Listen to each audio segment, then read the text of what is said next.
20 ғасырдың 40 жылдары Еуропаның ең сұлу мен деген қыздары даңқты дизайнер Кристиан Диордың моделі болуды армандаған. Сол кезенде жер жаһанға танымал Сан үйінің алдында қыздардың қарасы үзілмейтін болыпты. Алайда Диордың номері бірінші моделі болу, ең сүйікті музасы болу, даяшы болып жұмыс істеген Алла Елшінің маңдайына жазылды. Алланың әкесі қазақ, шешесі орыс ұлтынан болған. Олар Ресей империясына бағынған Қытайдың Харбин қаласында үйленеді. Сол қалада Алла дүниеге келген. Арада біраз уақыт өткенде Харбинде Қытай өкіметі орнап, Алла анасымен бірге Парижге иммиграцияланады. Қазақ қызының қарапайымдылығы мен шығысқа тән сұлулығы Диордың жүрегін жаулап, ол Алланы сәттілік шақыратын бойтұмарым деп атаған. Себебі Илчунның сан көрсетілімдегі әр шығысы Парижде біраз уақыт жаңалықтың басында тұрады екен.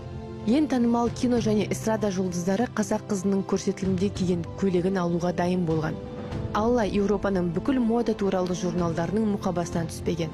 Париждің содан соң әлемнің санқой бикештері Алладан кейін көзін қиғаш етіп бойы бастады.